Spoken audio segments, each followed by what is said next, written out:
RJD इतनी बड़ी ताकत है कि जिसका फियर प्रधानमंत्री नरेंद्र मोदी जी को है। नीतीश कुमार जी अनोखे नेता है पूरी दुनिया में, सुशासन बाबू हैं, लेकिन हकीकत ये है कि प्रिवेंशन ऑफ क्राइम नाम की कोई चीज ही नहीं है। मैंने कल कई महिलाओं वोटर्स से बात की, सब स्पेशली जो फर्स्ट टाइम वोटर्स हैं, उनमें अभी भी जो है वो नीतीश कुमार क्वाइट पॉपुलर है। वो आरजेडी को अभी भी जंगल राज से उसकी तुलना करती हैं और बोलती हैं कि सुशासन बाबू के राज में कम से कम वो सेफ फील कर रही है। तो आप इस नैरेटिव को कैसे काउंटर करें? देखिए, ये महिलाएं जो कह रही हैं या फिर जो ये भारतीय जनता पार्टी एनडीए का जो फैला हुआ है, जब एक ही बात को आप जो है 1 साल 2 साल नहीं 20-20 साल बोलते हो, है ना। आपके पास पूरा प्रोपेगेंडा मशीनरी है, आपके पास सब कुछ है। आप सोचिए ना, देश के प्रधानमंत्री, देश के गृह मंत्री और तमाम जो है कि राज्यों के मुख्यमंत्रियों को बुलाकर यहाँ पर चुनाव प्रचार कराया जा रहा है, लेकिन सबके भाषण में क्या आपने कोई नयापन सुना? सबके भाषण में क्या आपने यह सुना कि हमने 20 साल में यह कर दिया, आगे आने वाले 5 साल में हम यह करेंगे, हमारा ये मैनिफेस्टो है, हमारा ये चुनावी वादा है, हमारा ये संकल्प है? नहीं सुन रहे आप। क्या आरजेडी आएगी तो ये हो जाएगा, आरजेडी आएगी तो वो हो जाएगा, आरजेडी आएगी तो वो हो जाएगा? इसका मतलब है कि हाँ, आरजेडी इतनी बड़ी ताकत है कि जिसका फियर प्रधानमंत्री नरेंद्र मोदी जी को है। अदरवाइज अपने आधे घंटे के भाषण में उनको 50 बार आरजेडी का नाम लेने की जरूरत नहीं पड़ती।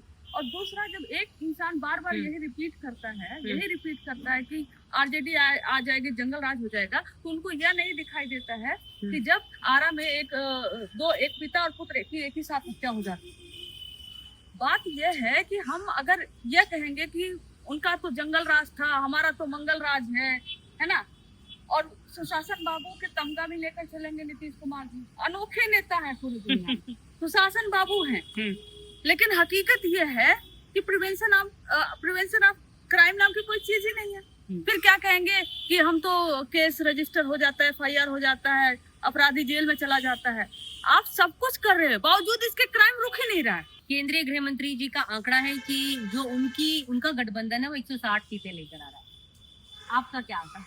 केंद्रीय गृह मंत्री जी का यह भी आंकड़ा था कि 400 पार जा रहे हैं लोकसभा में, 240 पे सिमट गए, 160 का आंकड़ा बता रहे हैं, तो मुझे नहीं लगता कि एनडीए 60 भी पार करेगी। उनके ही अपने लोकसभा के कैलकुलेशन के हिसाब से मैं बता रही हूँ। और यहाँ पर मैं कोई सेफोलॉजिस्ट तो हूँ नहीं कि मैं नंबर प्रेडिक्ट करके बताऊं, लेकिन हाँ, हमारा जो आंतरिक सर्वे है, हमारे जो पार्टी के कार्यकर्ता जो ओपिनियन दे रहे हैं, उनका यही कहना है कि हम बहुत कंफर्टेबल मेजोरिटी के साथ हम सरकार बनाने जा रहे हैं। हम आंकड़े तो ये नहीं 243 में हम कह दे कि हम 240 लेकर आ रहे हैं। हम अमित शाह जी और नरेंद्र मोदी जी की तरह बात नहीं करते हैं। गठबंधन को लेकर, आपके गठबंधन को लेकर भी काफी चर्चाएं हैं, काफी चिंताएं जो है विपक्ष को ज्यादा है। उनका मानना है कि सब कुछ ठीक नहीं है तेजस्वी जी और राहुल बाबा के बीच में, राहुल गांधी के बीच में। तो अभी कल या परसों एक रैली थी, मैंने सुना नीतीश जी का और प्रधानमंत्री नरेंद्र मोदी जी का साथ में होने वाला था, नीतीश जी आए ही नहीं। और आगे आने वाली जितनी भी नरेंद्र मोदी जी की रैलियां हैं यहाँ पर, नीतीश कुमार जी एक भी रैली में शिरकत नहीं करते। आज वैसे रोड शो है आपके दफ्तर के बाहर, मैं देख रही हूँ, सड़क नहीं बन गई है। वही हम कह रहे हैं ना आपको कि अभी तक सोचिए कि एक ज्वाइंट प्रेस कॉन्फ्रेंस करके नीतीश कुमार जी हमारे मुख्यमंत्री होंगे या नहीं होंगे नहीं बताया गया, जबकि वही 2020 में सारे इनके नेता कहते थे आपकी बार। इसके ऊपर उनका तर्क है कि वहाँ पे वैकेंसी ही नहीं है।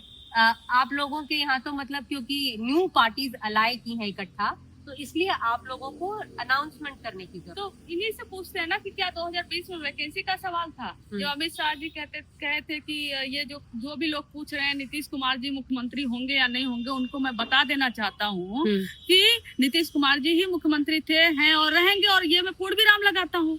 यही अमित शाह जी कहे थे ना, फिर यही बात रिपीट अब क्यों नहीं कर पाते?